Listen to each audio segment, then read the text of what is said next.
हर हर महादेव। आज मैं बात करने वाली हूँ संगत। संगत का क्या महत्व होता है हमारे जीवन में।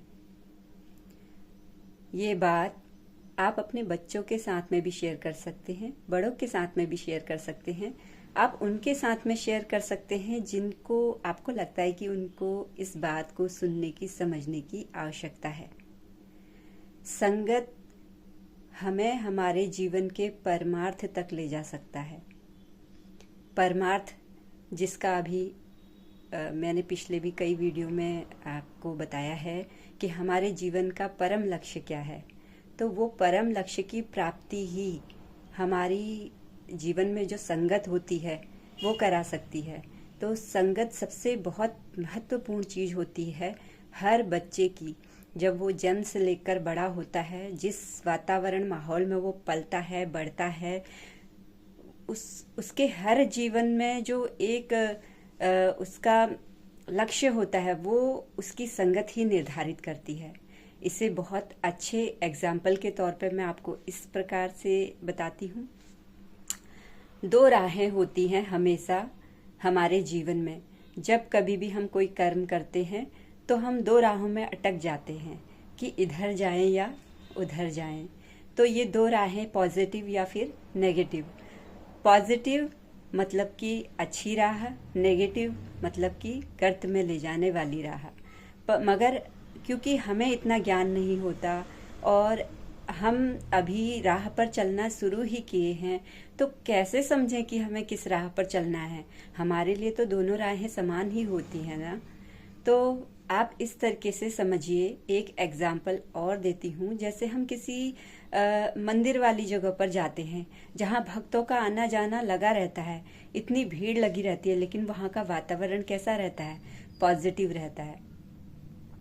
तो अगर हम किसी भी तरीके से बाई चांस वहाँ चले जाते हैं, उस राह पर चले जाते हैं, और भले ही हम कितने ही पीछे क्यों ना खड़े हो, किसी भी छोर तक क्यों ना हो, लेकिन एक बार अगर हम उस राह पर आ गए, क्योंकि वहां तो भक्तों का आना जाना है, पॉजिटिव जिन भी व्यक्तियों को पॉजिटिविटी चाहिए वो वहां आएंगे जाएंगे, वो तो कंटिन्यू लगा रहेगा। आपके लिए कोई नहीं रुका रहेगा।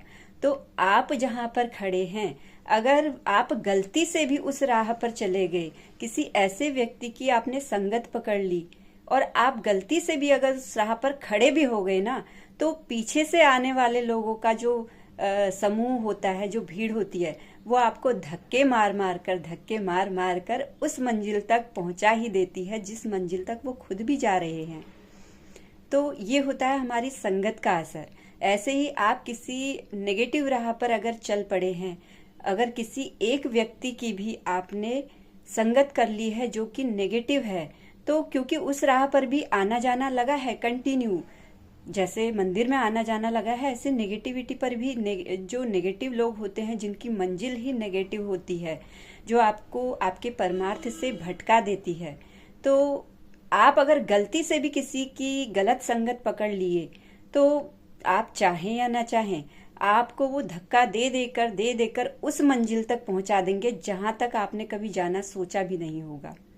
तो अपनी संगत को बहुत ही सोच समझ कर आप चुने। एक एग्जाम्पल मैं आपके सामने फूलों का रखती हूँ। आज मैं जब पूजा कर रही थी तो मेरे मन में अचानक से ही ये संगत वाली बात याद आई। ये भी कहीं ना कहीं संकेत तो सब ईश्वर का ही है। जो भी हो रहा है वही करा रहा है, वही मेरे वाणी में है और वही बुलवा भी रहा है। और न जाने ये संदेश किसके लिए है, किसके जीवन में परिवर्तन आ जाए, सकारात्मक बदलाव आ जाए, किसी की सोच बदल जाए। तो जिसके लिए भी है, सब भगवान से यही प्रार्थना है कि सभी को भगवान अच्छी संगत दे और अपने अपने जीवन में परमार्थ सिद्धि का साधन दे, उनको एक नई मति दे, शक्ति दे, भक्ति दे। तो आप ये एग्जाम्पल देखिए। तो ये कुछ हम जब भी पूजा करते हैं तो फूलों को इकट्ठा करते हैं, है ना। तो ऐसे ही ये जो एक बंच है, फूलों का गुच्छा है, ये होती है संगत, हमारी अपनी संगत की, हम किस प्रकार की संगत धारण किए हुए हैं। जैसी संगत में हम रहेंगे वैसे वैसे हमें लक्ष्यों की प्राप्ति होती जाएगी, और वैसे वैसे हमारे विचारधारा में परिवर्तन आएगा, वैसे वैसे हमारे जीवन में परिवर्तन आएगा, और हर चीज बदलती जाएगी। हमारी सोच, हमारी विचारधारा, हमारे कर्म, हमारी आदतें, हर चीज आपको बदलते हुए नजर आएंगी। अगर आप पॉजिटिव बंच में हैं, एक पॉजिटिव समूह में रहते हैं, तो उस प्रकार से आपकी आदतें होंगी, आपकी विचारधारा, आपकी कार्यशैली होगी। और अगर आप एक नेगेटिव बंच में हैं, नकारात्मक लोगों के समूह में हैं, तो उस प्रकार से आपकी सोच होगी, आपकी विचारधारा होंगी, आपके कर्म होंगे। और हमेशा याद रखिए, आप अकेले नहीं हैं, आपका परिवार आपके साथ में है। तो आपका किया गया कोई भी कर्म, पॉजिटिव हो या नेगेटिव हो, डेफिनेटली वो आपके परिवार को प्रभावित करता है। आपके अच्छे कर्म आपके परिवार वालों को प्रभावित करेंगे, और आपके बुरे कर्म आपके परिवार वालों को प्रभावित करेंगे। तो सोच समझकर अपने लिए सही संगति का चुनाव कीजिए। आपने किसी एक फूल का भी अगर चुनाव किया है, तो देखिए वो किस प्रकार से एक के साथ, एक दूसरे के साथ में जुड़े हुए हैं, बंच में, समूह में। अगर आप किसी एक व्यक्ति की भी, सही व्यक्ति की भी संगति पा लेते हैं, तो एक सही व्यक्ति अनेकों, न जाने कितने सही व्यक्तियों से जुड़ा हुआ है, और आप ऑटोमेटिकली उन अनेकों सही व्यक्तियों से जुड़ जाते हैं। ऐसे ही एक गलत व्यक्ति, आप भले ही उसके बारे में कुछ नहीं जानते, लेकिन आप केवल उसको ही जानते हैं, तो उसको देखकर ही एनालाइज कीजिए ना कि ये गलत है, तो इसकी संगति कितनी गलत होगी। तो ऐसे संगति में आने से पहले ही अपने आप को बचा लीजिए। यही एक सफलता का सूत्र है, परमार्थ प्राप्ति का सूत्र है। सबसे पहले संगति को बदलिए, संगति को सुधारिए। आप जीवन के किसी भी मोड़ में हैं, आप बच्चे हैं, बड़े हैं, बूढ़े हैं, जब जागो तब सवेरा।